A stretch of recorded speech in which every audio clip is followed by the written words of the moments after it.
Hi everyone, welcome to Raise to Rise podcast, a place where we discuss bite-sized wisdom nuggets with easy-to-follow practices to live a better life.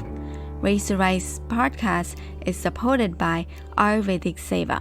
Ayurvedic Seva is an herbal dietary supplement line set out to change the industry by dedicating the company to quality, safety, and holistic approach on making the wellness journey safe, healthy, and natural. If you want to start adding some natural herbs in your life, then head over to ayurvedicseva.com and use our promo code Raise to Rise for 30% discount. Once again, it's ayurvedicseva.com and use our promo code Raise to Rise for 30% discount. I am your host, Mital Patel, a parenting junkie, Ayurveda enthusiast, and an advocate of conscious living. Hello, everyone. Welcome to Raise to Rise. Today, we have someone who has already been here before, and we've had some colorful conscious chat with her back in episode 47 of our Raise to Rise podcast. And so for those of you who are new to this space, we're having on our show today Mehnaz, and if you're new to Mehnaz's Corner, I would love to introduce her. She's an incredible artist doing an amazing work by transforming home into a place of well-being by using the power of colors. And I absolutely adore her wealth of knowledge about colors, and I wanted to just bring her back because so that we can talk more about some specific aspect of transforming our homes for our kids and what can we do more for our kids. So welcome back, Mehnaz. So happy to have you back on Raise to Rise podcast. I'm so glad to be back. And that was the sweetest introduction ever. Thank you so much. Thank you. So before I jump onto my questions and stuff, I really wanted to ask you today, I wanted to dive deeper into the transformation part of, how your work is, because you focus more on transformation for our well-being and I wanted to keep our kids in our mind and our focus. So once I've heard you during your stories, and you said about decorating our homes as per our needs and our wants, and it kind of hit me hard, and I had to reply back to you about it also. And then, because most of the times we all dress up our homes according to our needs and society standards, and we all think like, oh yeah, there has to be a TV in my living room, or I have to have a dining room, or I need to have an island in my kitchen. But we don't always think about what are the needs of our kids, and we often unwillingly neglect the color part also. So I really wanted to hear from you. What do you think? Why do we need to dress up our homes according to our kids' needs? Well, that's a great question. And it's really very, very important. And I'm going to suggest everybody go and listen to our first episode, which was all about the basics of colors, so you know why they're important. And just bringing back to it, colors are important because the wavelength of colors trigger different thoughts, feelings, emotions, and behaviors in our mind and body. Mm-hmm. So they do that for the adults. They, of course, do that for the children. And children are just way more sensitive. So colors in the surroundings is more sensitive for them. Mm-hmm. So that's the basic reason. What sort of emotions do you want your child to feel? How do you want them to think? How do you want them to behave? And that's how you're going to bring colors into their space. Mm. So, and that's how we can bring the well-being of our kids, because sometimes we say, like, for example, in my house, so my older one, both of my kids are so different. So my older one is very he's calmer on, emotion wise, but my little one is so energetic. So if we have two different spectrum, like one is so calm and one is so energetic, what do you think? How can we enhance their environment using these colors? True, yes. So by triggering the right emotions and the feelings, we're of course going to affect their well-being. Right. So right now in this situation, when everybody is house-held and they're having a really hard time that you can't stay home, it's more than important to bring the right colors in. So the colors are motivating you. You want to it's like putting your home on automation so that when you see that color, because it's all scientific, it's a certain wavelength, it's going to cause a certain emotion in your brain. So it's just going to make you happy if it's a happy color, that if that's the purpose you're looking for. Now with children with different behaviors, all of the family members, you and your spouse, your kids, everybody is different, and we have to keep everybody in mind. So this is why you have an expert, and they mix your personalities, and then we'll separate spaces where one child spends more time, where the other child spends more time, where they can get their individual space. But at the same time, we're creating that balance. If you have a very hyperactive child, we want to calm him down. And who knows, maybe the child is super active because of a certain color in their space. Now, I had a client once, and her kid was very irritated. He was hyperactive. He used to be very irritated. And what we found out, they had a lot of yellow in their living space, in their hallway and everything. And it wasn't a yellow, it was a like cream color, but cream has a good percentage of yellow in it. And for the kid, it was very stimulating. So that color needed to be changed. Now, there could be other reasons, of course, what you're eating, all the other things, but this is all psychologically, it's impacting your brain. So it plays a very crucial so like role. Lifestyle do matter. So like how you mentioned like diet and stuff, because I am very much into it, like what my kids eat, when they eat, and how are they eating, and what stimulants we have, like TV, screen, whatever. True. So I do focus on that, but the color aspect, and it's now it's making me think that you mentioned about your client, because during my first child, we were in a different space, and my house colors were kind of like a warm shades. And he grew up in that space for like good 5 years. And even after that, when we got another house, our house shades were light. They were like beige and kind of like lighter cream and lighter pinkish. And everything was light in color. But during my second pregnancy, right after, I think around that time sometime, we changed the entire house. We did the whole color change, and the whole, we just give a new look to our house, because my husband was going through depression, and I read about the colors back in the days, and it said like, you need vibrant colors, and back then little me didn't know much about colors. So I literally brought so much vibrancy in my house. So if you were saying that, could be also that my little one is like always hyper, because I do have yellow color in my I mean, not way too many walls, but I do have like one wall of that in the living space where it's yellow, and then I have purple walls. But yeah, it makes so much sense that how these colors. It could be yellow.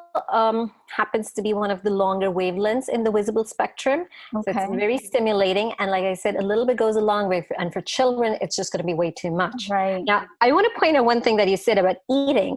Everybody's concerned about eating. And yes, it is important. But the idea is, we see something physically going inside our body through our mouth. So we're like, eating is the number one thing that comes into mind. Yeah. But when it comes to colors, that is also physically entering your body. The light enters your eye and sends electrical impulses to your brain. So it still enters your eye. Do not ignore it. Yeah, it's not going, you're not eating it, but it is entering your body. So I'm so glad that you mentioned, because because normally that's what our awareness is. Okay.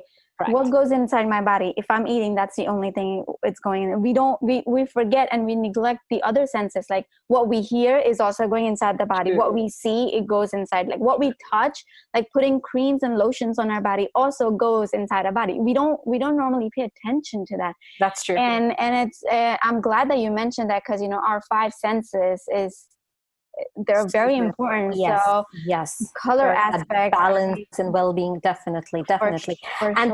this is why my motto is I need to change the perspective that color is not just mere decoration. It is so much more. And I want to add this, Mithil. When I work with clients, we're not just talking about colors. We also talk about textures, different materials, different finishes. So like you mentioned, the 5 senses. We're talking about that sense of touch, that sense of feel also, besides that what's entering through your eye. Nice. Oh, I really like, okay, so you said like texture. So do you also cover like, because I remember that we talked about patterns. Mm-hmm. So it also covers like a patterns and things like that. Correct. It's going to be patterns. It's going to be shapes. It's going to be textures. So textures such as leather has a different texture. Silk is a different texture.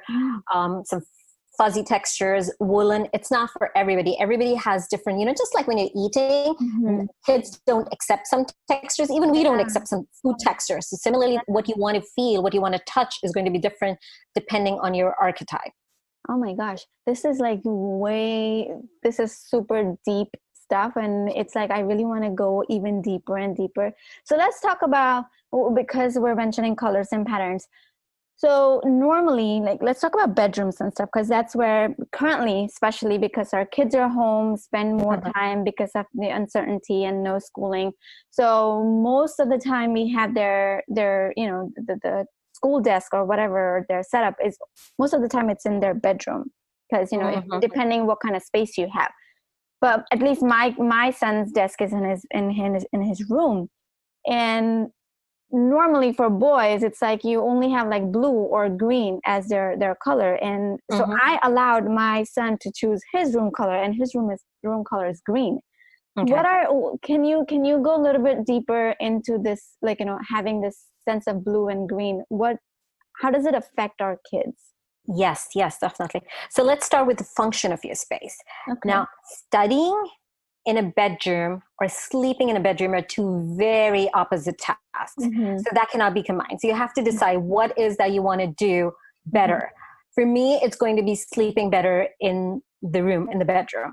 So I would definitely take the desk out if that's when your son is doing his homework and you really want your kid to concentrate.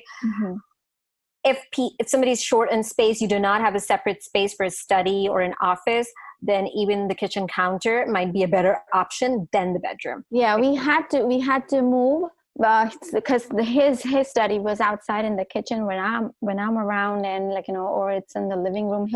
He has a movable desk, so he can just move around. But the thing is, my little one, how I said that he's a very hyperactive. My older one has to hide in the room, like because the little one wants all his space. So, I mean, we might have that situation also for other parents where, we have two kids and we have to separate them because of, sibling fights or whatever the case is. Right. So let's say if we have that corner, would that work? Because, I have a separate corner in the room for the studies, and we have, the bed is in an opposite corner. They're like two different, and there's a huge space in between. I even try sometimes to put a divider in between his desk and a bed. So that's how I divide his space. And a divider would be a great idea if you're using divider, and then you want to then change the colors, because the colors are going to be totally different for both the purposes. Studying, reading, doing math homework, and all of these require a lot of concentration, and you do not want concentration while you're sleeping. So you definitely want to situate the desk in a way that he's not facing those colors that can help him calm down, rather colors that are helping the kid be awake and help more focus. So a divider would be a good idea if you really have to do this, if you have to do it in the same space. Then keeping different colors in that area where he's sitting. Now, it could be different for different people. Now, if you believe in feng shui, now I know you believe in Ayurveda, I don't know how much feng shui is connected there. Feng shui has the strong belief that in your surroundings, your subconscious mind knows. So even if you're not looking at it, it's the wall behind you, but your subconscious mind is still at alert. So for some people, it might work, but it might not be the best option. So let me tell you. So initially, his desk was facing the wall, which is like green color. Then when he had video calls and stuff, and so he didn't want anybody to see his bed side, so he moves his desk around, so he moved it, and then he was facing towards the bed, and I didn't like that he was facing bed and all that space. So now and I think it's unconsciously, I wasn't paying attention to something, I moved his desk towards the wall, towards the window. So right now, when he's studying, the only thing he gets to see is nature. He doesn't have the color much for his eyesight. He's all covered. And so I think, and he has been able to focus more, and he feels that peace also, and he finishes his work faster too than before. That sounds great. I did notice that difference about having the window facing all the nature for his eyesight than the bed or the wall. Okay, so let's go back to feng shui, or just even common sense. When he's facing the wall, what's happening, your subconscious mind is at alert. You don't know what's going to happen behind you. Even though you're home, but your subconscious mind is always ready for that anything, any moment something can happen. What if somebody's coming with a knife behind you and going to stab you? You want to be aware. You always want to look at the entrances. So you don't want to be directly in front of the entrance of your room, but you want to be at an angle where if somebody enters the room, you know who's coming. So your mind is not at alert. So that could be a big distraction for him, that his mind is always what somebody comes, my mother comes or my brother comes, or even if somebody comes to harm me. Right. And that's what our subconscious mind does, right? It's trying to save us. It's always trying to protect us. So that's going on there. So that could be a reason. So when in any time you're situating a desk, even your bed in your bedroom, you never face directly. And you would have heard this in interior design, that never face directly, but that's the reason behind it. Don't face directly the door. And you want to be in an angle where you can see who's entering, who's coming in. Similarly for the window. Ideally, you shouldn't be facing directly the window also, but you should be at an angle. Can see if somebody wants to enter through the window. I love this. This is, I never thought of that. It's all about the subconscious mind. And, I keep repeating this again. Think of, Sigmund Freud talks about this. Your conscious mind is the tip of the iceberg. The iceberg is much deeper and much wider underneath the water, which you don't see. And that's where your subconscious mind lies. It's more important to satisfy that. And then you're automatically, the rest of you is satisfied. That's what conscious living is about. Yeah. Oh, for sure. And I'm glad that you touched base on the functionality of the room for a kid's environment, so that they can thrive better in whatever they're doing. Very important. Very important. Like I said, their brains are much more sensitive than ours. Now, going back to your color question. Yeah. Green is a great color, but I need to see the specific tone of green. So I don't, I wouldn't sit here and I wouldn't recommend anybody, okay, put green in your room. What if somebody's using a lime green, which has a lot of yellow in it? Let me interrupt you here before.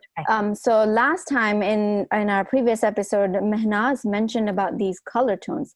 All this time, my understanding, and even in our conversation, all this time, like my understanding was, okay, green is green, or blue is blue. No. But there's when I came across your work, that's when I figured, and then I paid attention to, and I started paying attention to the tones, the undertones of the colors. Like, okay, this is green, but what's the other shade of green, or what's behind this green, and what kind of energy and vibe is giving. So I am more conscious about the colors since our previous conversation. So everybody, before Mehnaz goes really deep into it, go back to the episode 47 and find out what's the real reason behind this. So yeah, sorry. Definitely.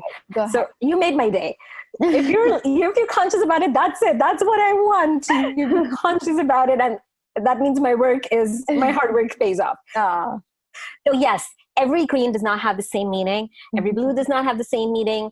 The saturation of the color, the undertones of the colors, everything changes it. So a lime green has a lot of yellow in it. And then we'll start seeing the properties of yellow more, because yellow, again, being the longer wavelength, is more stimulating, and green being towards the shorter wavelengths. Green is actually the middle. It's called the color of balance because it's in the center. But then the yellow takes over. So you want to be really careful what undertones are going in your green. A vibrant green, a lime green, something like an olive green could be very depressing for people. So you see, green is also like algae. That is also green. Then you have your greens in the trees, which is all about life. So it's both sides of the spectrum.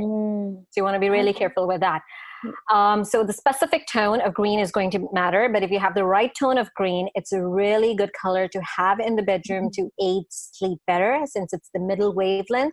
Longer wavelengths always are difficult to sleep in a room, and then you want to balance it with the other wavelengths in the room. So green is really good for the bedroom. Blue is good for the bedroom. Lighter blues are mentally soothing. So you want to bring in lighter blues in your kid's bedroom, in your bedroom. Darker blues are stimulating. They help in concentration and focus. So that would just kill the purpose. That would be a great color to have in the kids' study to build that concentration. I really like. I think maybe I'm gonna just ask my husband, like, okay, I think let's, we need to repaint the house according to what Mehnaz said. This is not the color that I need in my bedroom, or this is not the color that I want in my kids' room.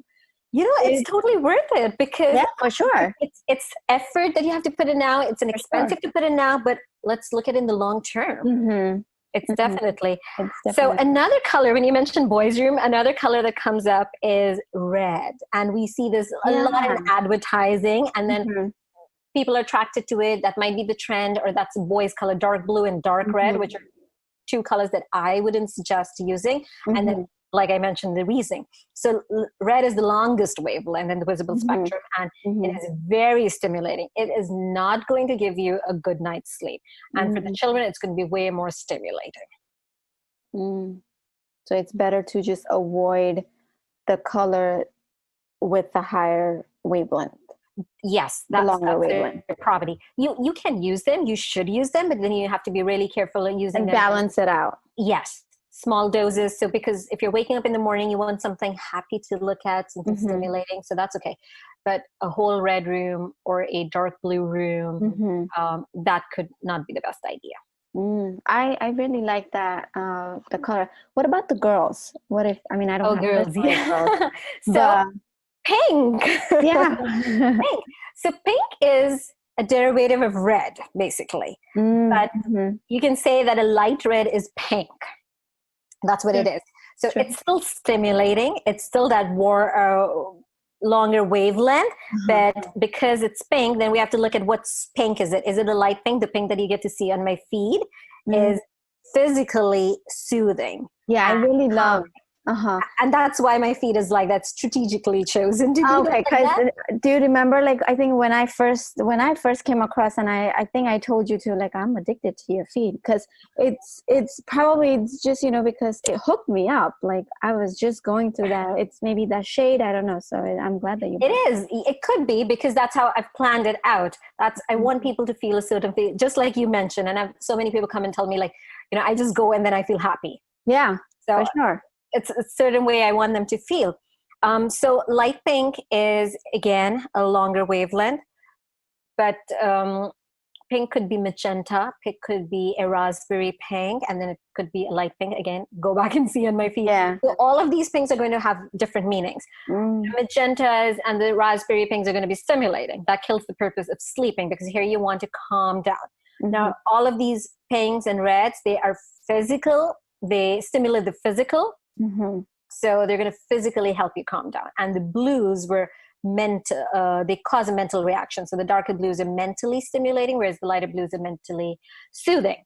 Now, at the end of the day, when you want to go to sleep, or the kids are going to sleep, you want to ease the mental part more. At the same time, the physical. So you're going to create a balance. An all pink room, again, would not cause the best sleep. So you want to balance it with some blues or some greens. So for the girls, purple could be a nice color, because it's again it's the shortest wavelength in the visible spectrum. So that's a really nice color. But purple is a color that you make from red and blue. So you want to see the amount of red and blue going into it. Is the red a stronger stimulating red?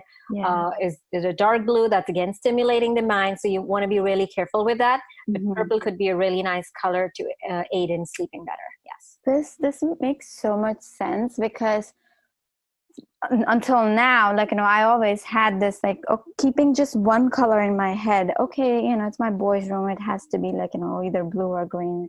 And I even let them, decide what color. Big mistake. Now I'm gonna have to change the whole room for them. Like, have that one wall where there's, like, where they're looking at when they're going to sleep, different color. And so, I'm going to do that. Yes, but it's not a mistake. That's how it's projected on you. You see, that's how the brands are showing it. That's how the trends are showing it. So pink is for girls and blue is for boys. Yes. This is a thing that was created in our culture. It has nothing to do with any religion or any book in the world. That's how it works. So you definitely want to bring some pinks and purples in your boys' room also, because they're triggering certain emotion, and the kids need those. Pink being the color of love, the child really needs all that love. So there's nothing wrong with that. My boys wear pink shirts. Yeah, my boys wear pink shirts. So all the colors in the outfit. We don't have pink in their bedroom, but we're renting, so we can't do anything to their wall. So we have little bits of colors here and there, but all sorts of. So their bed sheet has it's white and it has tiny teddy bears. Oh, I didn't think of that. Yeah, we can even we can even do the different color of bed sheets, right? So then yes. When you're renting and you're in a space and you don't want to paint your wall, but you see, your walls are the largest real estate for sure, they're on the vertical level. So anything that's vertical, eye level, is always going to make a difference. So if you have the wrong color in the bedroom, it's going to counter affect everything else. But if you have white or plain walls, which you can't do much with, then this is how I add it. I use bed sheets, and then I brought a lot of light blue in their space with the bedspread. So that's like the larger part. Then you can use a rug. Again, rug always makes less difference than art on the wall. That makes a bigger difference. It's eye level. It's directly, they're going to see it. Rug is horizontal, and anything on the horizontal space makes less difference than the vertical space. Little bits here and there, you can do that. That's an incredible point that you made about, having the horizontal and the vertical spaces where we can, keep our eyes on. Yes. I like that. I think I'm going to keep that. Eye level. That's what eye level is all about. Yeah. And that's what you see first. Yep. And that makes a huge difference in our well-being as well as our kids' well-being, because we also need the same kind. So I really appreciate the gems that you gave, like all the wisdom nuggets that you just brought a different perspective on, that bedroom part, at least, that, hey, our kids' room doesn't have to be that one color, what we see on the TV as advertised. Because, and I love that you're creating that awareness, because that's what we really need right now. Because, we parents are already so busy maintaining our lifestyle, and everything's so busy. Like, we work, we got to do our kids' stuff. We got to cook, clean, everything.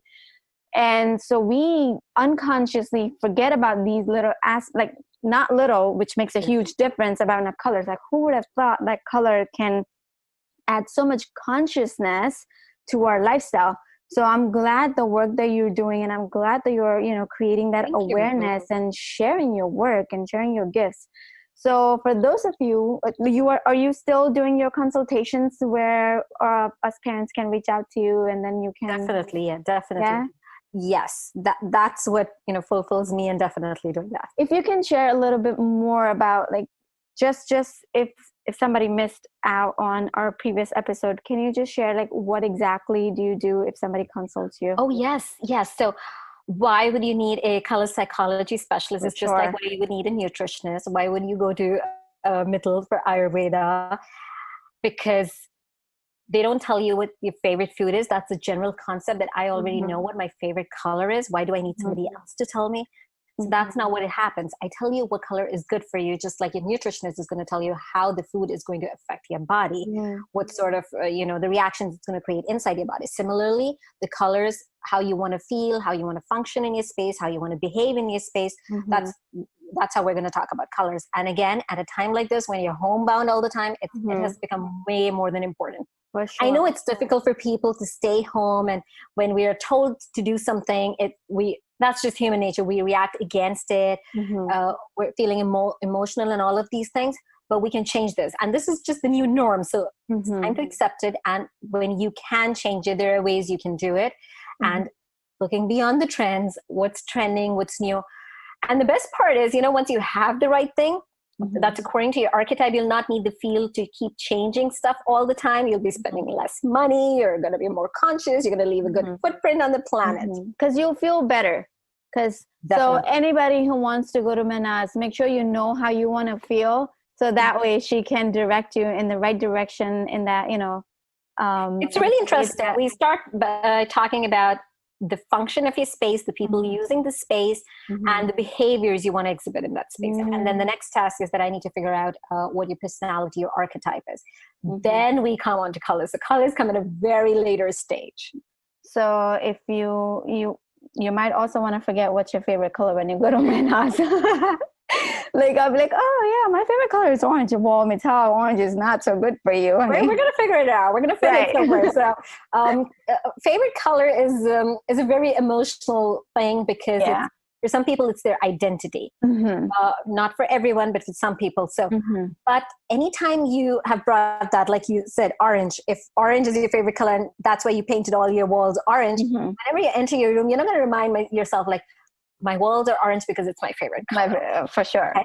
So it's going to go into that subconscious level. And then it's not going to benefit you. So we just want to be really careful. And we want to keep the importance of your favorite color, but we're going to figure out in which context it's going to work. Right.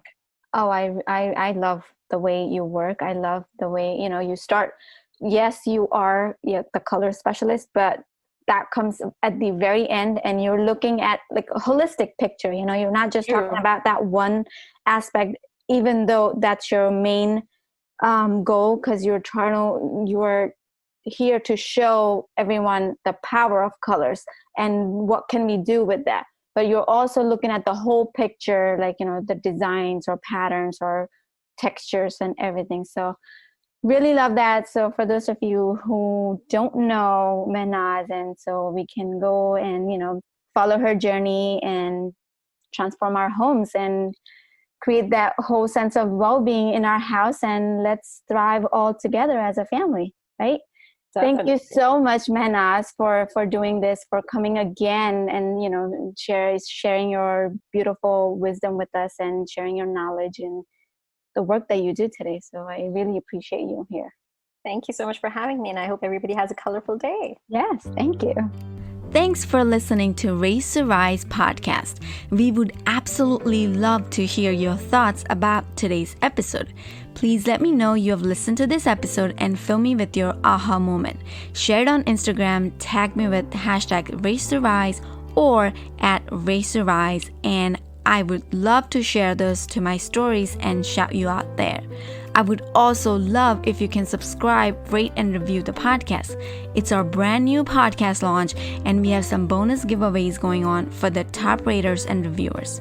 Also, I would love to send you my 7-day parenting journal absolutely for free.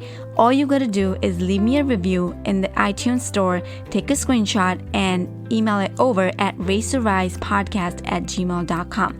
Again, take a screenshot of the review and email me at raisetorisepodcast@gmail.com, and I will send you the 7-day parenting journal absolutely for free. Thank you so much for being the active listener of this podcast. I am so grateful for each and every one of you. Thank you for raising your consciousness and rising as joyful beings.